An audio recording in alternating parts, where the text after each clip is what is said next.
Senhor nosso Deus, glorioso e amado Pai, nós te pedimos ao Senhor que o Senhor possa continuar a falar conosco, Pai, neste culto, Senhor. Estamos aqui para bendizer, adorar, glorificar, exaltar o teu santo nome, Senhor. Supra a necessidade e o alimento celestial que vem como maná para as nossas vidas. Tu sabe como cada pessoa entrou aqui nessa noite. Usa o teu filho com autoridade, poder, graça e unção neste lugar, Senhor. Que nós possamos, ó Deus, sair daqui a alimentar da tua palavra, Pai. E crendo que tu vai usar, Senhor, desde já eu já te agradeço. Em nome do teu filho amado Jesus. Amém e amém. Graças a Deus.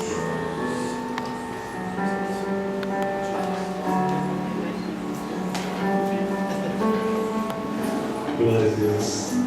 Eu quero cumprimentar a amada igreja com a santa e gloriosa paz do nosso Senhor Jesus. Amém? Amém. Glória a Deus. O povo está começando a esquentar agora, hein? Aleluia.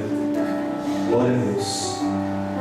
Primeiramente eu quero agradecer novamente o pastor que está nos assistindo, né? Pela rica oportunidade e a grande responsabilidade de trazer uma mensagem da parte de Deus. Sabemos que é uma responsabilidade enorme, né? Estar aqui na frente, se preocupando com o que Deus tem falado primeiramente para comigo e com cada um dos irmãos. Amém? Glória a Deus. Eu quero que os irmãos, para a gente ser um pouco breve, que a hora se avança, abram suas Bíblias lá em 2 Coríntios. 2 Coríntios, no capítulo 5, versículo do 1 ao 9. 2 Coríntios,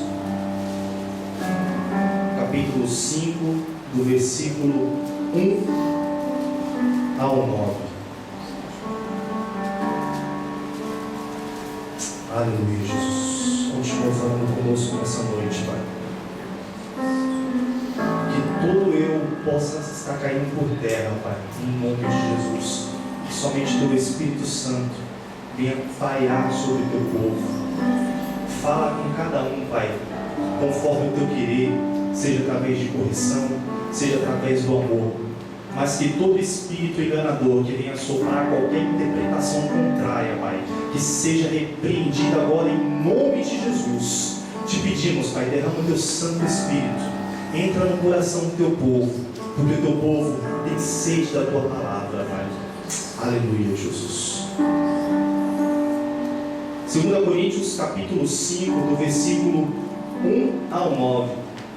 A santa e gloriosa palavra do Senhor diz assim: sabemos que, se a nossa casa terrestre deste tabernáculo se desfizer, temos da parte de Deus um edifício, casa não feita por mãos, eterna nos céus.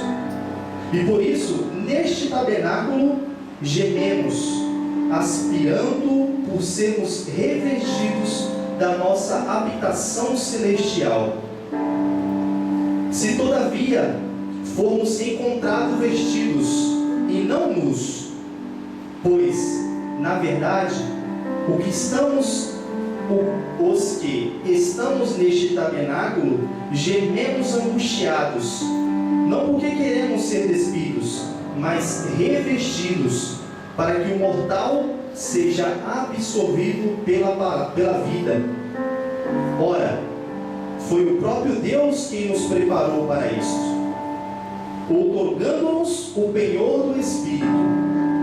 Temos, portanto, sempre bom ânimo, sabendo que, enquanto no corpo estamos ausentes no Senhor, visto que andamos por fé e não pelo que vemos. Entretanto, estamos em plena confiança, preferindo deixar o corpo e habitar com o Senhor. É por isso que também nos esforçamos, quer presente, quer ausente, para lhe sermos agradável. Porque importa que todos nós compareçamos perante o tribunal de Cristo, para que cada um receba segundo o bem ou o mal que tiver feito por meio do corpo. Agora pulamos lá para o versículo 17, onde diz, um versículo muito conhecido: e assim, se alguém está em Cristo, é nova criatura. As coisas antigas já passaram, eis que se fizeram novas. Amém? Vamos repetir esse versículo pausadamente? Vamos repetir em nome de Jesus? É assim, se alguém está em Cristo, é nova criatura. As coisas antigas já passaram, eis que se fizeram novas. Amém? Glória a Deus. Confesso para os irmãos que, além da responsabilidade, para quem já tem o costume de estar levando uma palavra, seja na casa, seja num culto de evangelismo, seja numa campanha ou em determinada igreja, ou até mesmo você que Deus tem chamado para estar trazendo a palavra de Deus, a gente se preocupa muito em saber o que Deus quer passar para a igreja. Porque pelo nosso eu a gente pega um tema, a gente pega qualquer coisa, mas falar da palavra de Deus é uma responsabilidade muito grande, né? Porque nós estamos nos dando com vidas que talvez estejam angustiadas, que estejam passando por momentos muito difíceis, que até mesmo veio para a igreja pensando em se matar, né? Então é uma preocupação muito grande, e eu tenho essa preocupação desde de pequenininho já, né? Nesses dias eu estava vendo um vídeo que o pastor postou no Natal aqui na Jesus Vive, Natal de 96. Eu vi algumas carinhas que estão aqui até hoje. Foi muita emoção rever esses momentos e saber que Deus ele é fiel, Deus ele tem sempre nos abençoado, sempre nos mostrado o quão ele é grande nas nossas vidas. Amém? E eu pedi muito a Deus, falei: Deus, o que o Senhor quer que eu leve nessa mensagem? Não quero impressionar com vocês através de palavras, porque eu ainda não tenho aquela habilidade como a gente vê muitos pregadores, né? Que tem a habilidade, o dom da palavra, mas eu quero que com a simplicidade vocês entendam o que Deus quer falar conosco. Amém? E eu me preocupei muito, falei: Deus, o que o Senhor quer? O que o Senhor quer falar através dessa palavra? E Deus colocou no meu coração que 2016 está se iniciando. Talvez muitos que estejam aqui hoje à noite já se perguntaram: Senhor, eu estou há 10 anos, 20 anos, 30 anos na Tua presença, e parece que nada tem acontecido, parece que as bênçãos têm se ocultado, parece que eu estou andando em círculo, ou até mesmo em um labirinto, onde eu cruzo a rua esquerda, cruzo a rua direita, e no final das contas eu saio no mesmo lugar. Talvez você que é recém-convertido, que esteja no primeiro amor, que esteja ainda conhecendo mais desse Deus, já tenha até se perguntado, através de setas do maligno: poxa, mas o povo ora, luta, eu não vejo nada, eu vejo irmão ali que está 30 anos no mesmo lugar, 40 anos na mesma situação. Talvez você até mesmo tenha se perguntado dentro da sua casa, orando com Deus, falando com Deus, e se perguntado para você mesmo: Deus, qual é o teu propósito para a minha vida? O que o Senhor tem para a minha vida? 2016 está iniciando, projetos, ou até mesmo algo que você almeja muito na sua vida profissional, na sua vida familiar. Deus ele quer nos ensinar hoje, amados. E a pergunta que Ele faz para mim e para a tua vida hoje é: o que você tem vivido? No Espírito ou na carne? O tema dessa mensagem fala: ausentes do corpo e presentes com o Senhor. O que você tem vivido até hoje? Faça uma autoanálise. Esqueça o teu irmão que está do teu lado. Esqueça a sua irmã. Esqueça, se pergunte para você: o que você tem vivido hoje? Você tem vivido no Espírito ou você tem vivido na carne? Essa foi a pergunta que Deus pediu para trazer hoje para a igreja. Muitas vezes, irmãos, nós erramos no início. Erramos porque não lemos o manual. Esse é o nosso manual. Você já observou que cada elemento criado nesse mundo existe um manual para ler. E o brasileiro ama ler manual, né? Vou para uma televisão nova, pega o controle, tá desconfigurado, tudo quebra, liga o fabricante e fala, não está funcionando essa porcaria. Mas o senhor leu o manual, aí o manual está falando que você ficar 10 segundos apertando o botão para configurar o controle. E você não leu. E o nosso erro está aqui, ó, em não ler o manual.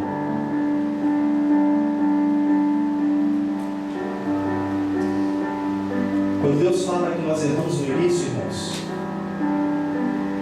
Ele quer falar para você, assim como Ele já tem falado, que a vontade dEle para a nossa vida, ela é boa, perfeita e agradável. E sabe o que nós fazemos? Nós colocamos as nossas vontades na frente da vontade de Deus. Talvez você projetou para a sua vida profissional uma coisa muito grande. Não, eu sirvo um Deus, eu creio nesse Deus e eu vou conseguir. Mas você ainda não perguntou para você, será que esse é o sonho que Deus tem para você? Será o que você tem sonhado é o sonho de Deus para a tua vida? Ou simplesmente porque para satisfazer o teu ego, para satisfazer o status da sua vida profissional, familiar, você quer aquilo para a sua vida? Nem sempre você ser juiz significa que você é um cara bem sucedido na vida. Quantos juízes a gente vê por aí se matando porque estão soberbos, cheios de si mesmo e acabam se matando? Quantas pessoas famosas que se encontram hoje na mídia com muito dinheiro, mas estão vazias de Deus? Será que essa sua realização, essa coisa que você projeta para você, é isso que vai te levar para o céu?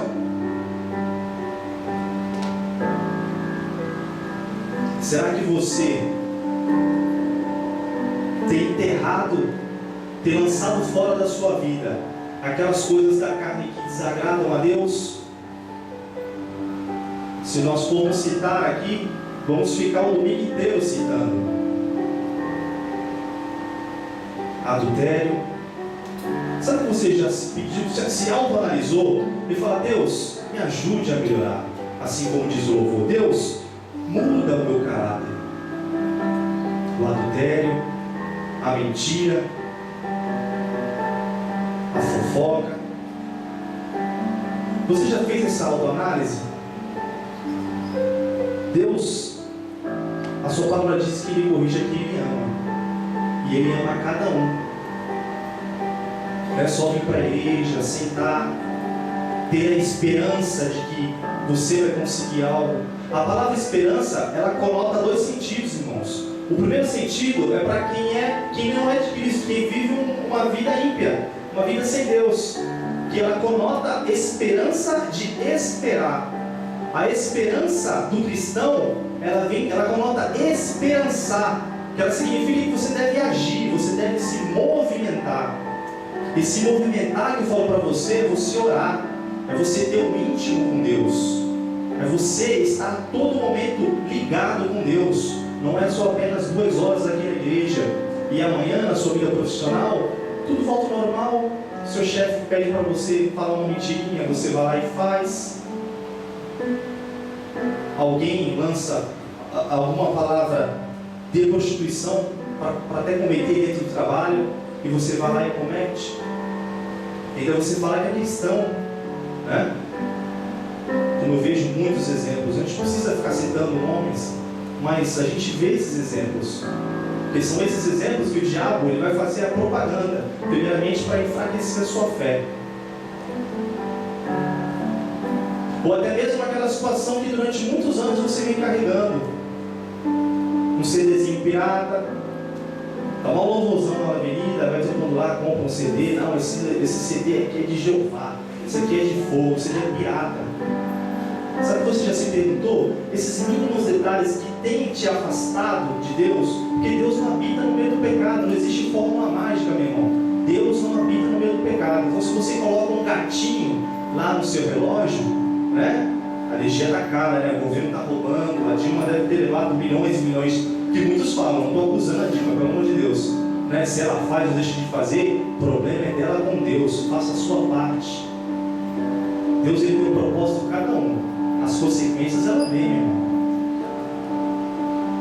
Será que você já tem se perguntado numa simples fornicação, voltada mais para os jovens, que pretende se casar? Será que você tem orado a Deus, você jovem, homem ou mulher, ou até mesmo você que ainda não casou?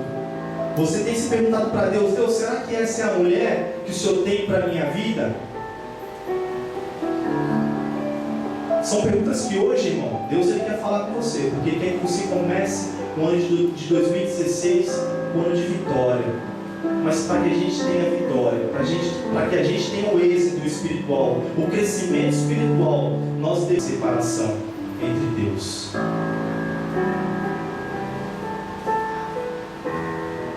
Deus ele te ama e ele te faz essa pergunta para que você realmente mude, para que você realmente seja convertido. Existem muitas pessoas no evangelho de hoje que estão convencidas e não convertidas. Elas estão convencidas de que Cristo salva, cura e liberta, mas elas não se converteram dos seus maus caminhos. Maus hábitos vêm trazendo durante anos e anos. Aí é onde ela se pergunta, por que será que minha vitória não vem? Por que será que eu ainda não alcancei aquele tão amado emprego? Por que será que ainda não encontrei uma pessoa certa dentro da igreja, dentro dos caminhos do Senhor? Comece hoje a meditar na sua vida, irmãos. Porque se Deus hoje está falando no primeiro culto de 2016, Ele tem um propósito para contigo. Comece hoje você a viver essa transformação do Evangelho. Comece a querer isso com você. O nosso Deus não está pregado no madeiro. O nosso Deus não é um simplesmente rito, onde você chega aqui, canta, porque você não está louvando, você não está entoando louvores a Deus. Você senta, ouve uma palavra de ânimo, porque Deus mesmo assim vai te dar uma palavra de ânimo, uma palavra de encorajamento, uma palavra de que você vai ter vitória. E agora Ele vem com uma palavra de correção, porque Ele quer que você se corrija. Ele quer que você se policie daquilo que você tem feito e tem te afastado de Deus. Porque já foi dito, vou repetir, Deus não habita no meio do pecado. Largue o pecado. Ele te deu essa chave, essa opção de escolha. A palavra dele diz que a luta não é contra a carne, nem contra o sangue. A luta é contra os principados e potestades. O diabo a todo momento está lançando. A palavra de Deus fala que nós somos lançados como ovelha ao matadouro todos os dias. Sabe o que significa isso? Que cada pecado que você comete está favorecendo o seu mal. Se policie. Peça perdão dos seus pecados. Se converta dos seus maus caminhos. E não volte mais a esse pecado.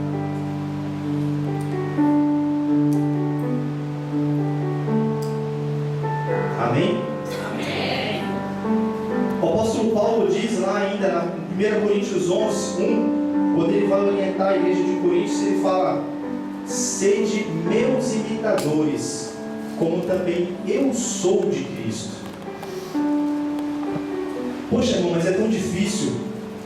Eu não consigo largar do pecado. Eu não consigo largar aquele vício.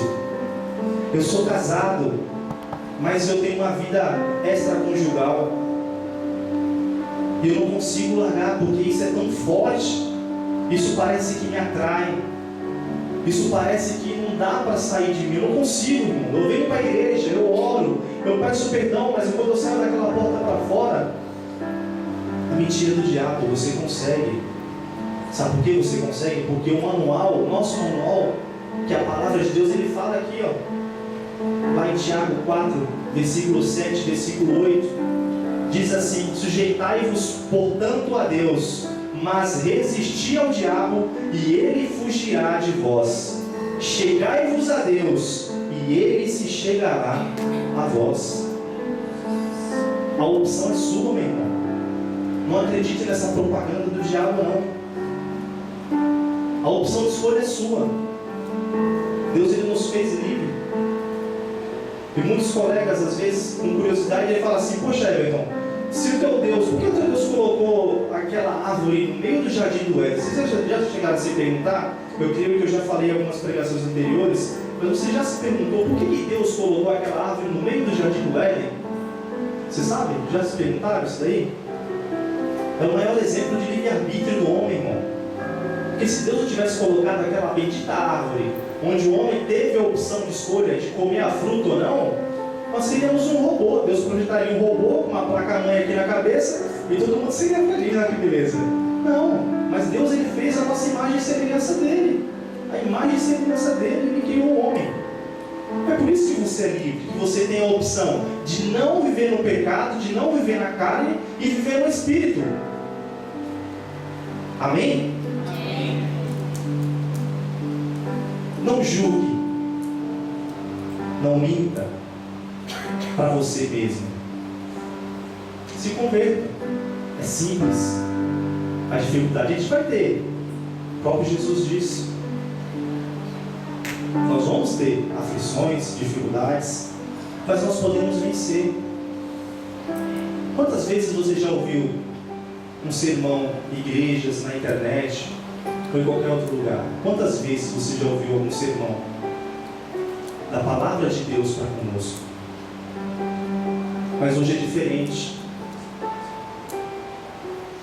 É diferente. Eu sei qual a dificuldade que nós passamos, porque eu também passo. Eu sou ser humano. Mas eu me lembro que eu me converti aos 9 anos de idade. Eu era criança. Mas eu, quando criança, eu era uma criança muito temente a Deus. E por estar numa igreja onde o pastor Jonas, como ele já relatou, uma igreja bem alicerçada, uma igreja onde passa os princípios cristãos na íntegra, que não fica de disse que me disse, de rodelinha, né? Ai, que não sei o que lá, como muitas igrejas, infelizmente, estão pecando com isso. E eu sempre tive esse temor, irmãos, de perguntar para Deus: por que Deus quer para a minha vida? Deus, o que o Senhor quer para a minha vida? Não porque eu quero ser tal profissional, eu quero casar com tal pessoa, não. Tanto é que, assim como o nosso pastor fala, e como eu também sempre afirmo, quando eu fui namorar, quando eu fui orar, eu não fui namorar pela minha esposa, eu lembro que nós tinha a igreja de aluguel ali na Oswaldo Cruz. E quando eu conheci a Jaqueline, eu era ainda jovem, né? O pessoal fala que era da pedofilia, era muito jovem.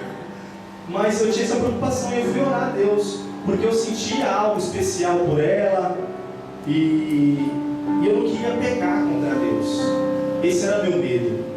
Porque você sabe, a fase da adolescência, da juventude, né, onde os hormônios estão a turbilhão aí por hora, né, querendo descobrir o universo, aí era só Jesus. E eu me preocupava com isso, de querer saber: Deus, tira isso do meu coração, né, para que eu não venha pecar contra Ti, para que eu não venha simplesmente querer o desejo da carne. E eu orava, aí fui orar. Não sei por que Deus está me levando por esse lado, mas eu creio que é para falar com os jovens. E eu perguntava para Deus: Deus, tira esse desejo do meu coração. Só que aquele desejo não saía, e passava o tempo. Foi quando eu fui falar com Deus e fui pedir para Deus: Deus, eu quero que o Senhor confie. Primeiramente, eu quero chegar nessa pessoa e eu vou orar por ela, mas eu quero que o Senhor também toque no coração dela, para que, se for da tua vontade, ela venha aceitar. Ou então, simplesmente ela venha falar um não. Fale não para mim que, amém, eu já vou desencanar, né? Para não achar que é coisa da minha cabeça. E eu fui orar. Aí certo dia eu cheguei para a Jaqueline e eu falei: Jaqueline, eu posso conversar com você? Tá ali para deixar mentir. Ela, vixe, já dei esse pirralho aí. Ela me fala: posso conversar com você, irmão? Aí ela, pode. Aí eu chamei ela de canto e falei, não, tem uma coisa que está me incomodando muito e eu quero saber se é de Deus, se não é. Você aceita orar comigo? Ela deu uma travada assim. Eu falei, ai meu Deus, e agora? Ela falou, pode ser. Aí ela não falou não. A minha oração com Deus, meu íntimo com Deus, na minha mente, ela só tinha que falar não tinha que falar pode ser, então ainda tinha uma esperança, né? Vamos orar. E nós fomos orar, oramos. Antes de iniciar o namoro, nós procuramos o pastor da nossa igreja, a pastora Sandra e o pastor Jonas.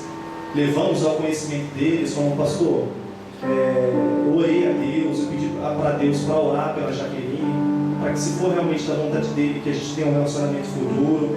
E nós viemos trazer o conhecimento dos senhores, primeiramente para receber a bênção do Senhor, né? Para o Senhor nos orientar também.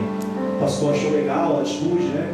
Então essa é uma atitude de cristão. Não estou querendo falar isso para vangloriar, mas é o simples fato de você se preocupar com aquilo que você não vai pecar contra Deus. Oramos, pedi várias confirmações para Deus. Deus confirmou uma, confirmou duas. Aí você sabe, né? Você fica naquela, e agora? Será que é? Será que não é? E Deus confirmou várias vezes e iniciamos o namoro com a permissão de Deus. O que Deus quer falar nesse simples testemunho meu e da Jaqueline é que nós devemos ter essa preocupação, irmãos. Que nós venhamos a ter a preocupação com o que realmente Deus quer para nós. Seja em qualquer área, não é um simples namoro, um casamento. Que infelizmente muitos casais começam errado, né? Aí lá na frente começa a culpar Deus, ai meu Deus, mas dentro da igreja, mas erra nesses princípios. Um exemplo maior disso tudo, né? Para dar uma ilustração de começar errado, é quando você vai construir uma casa, é uma fundação, né? Para você criar uma casa bonita, você tem que ter uma ótima fundação. Você tem que cavar o buraco e colocar ali colunas, ferro, concreto, para que tenha um alicerce. Assim é na nossa vida, na vida cristã. Poxa Deus, eu queria tanto um carro, Aí você vai lá, pega e tira o carro em 60 prestações, sem pedir para Deus. Sem pedir orientação para Deus. Poxa, irmão, mas até isso eu tenho que pedir para Deus? Tem. Para que esse carro não venha a ser maldição na tua vida. Quero comprar uma moto. Eu tenho que pedir permissão para Deus? Tem. Peça para Ele. Para que essa moto não venha a ser uma maldição na sua vida. Eu quero um emprego, Senhor. Eu quero uma casa. Peça para Ele. Seja um servo obediente. Seja um cristão verdadeiro. Porque o cristão que vive, procura viver em espírito, ele está todo momento falando com o papai. E é isso que ele quer de cada um aqui de nós, irmãos. Que nós vivamos em espírito e em verdade. Que nós o adoremos em espírito e em verdade. Seja você um jovem diferente. Seja você um senhor ou uma senhora diferente.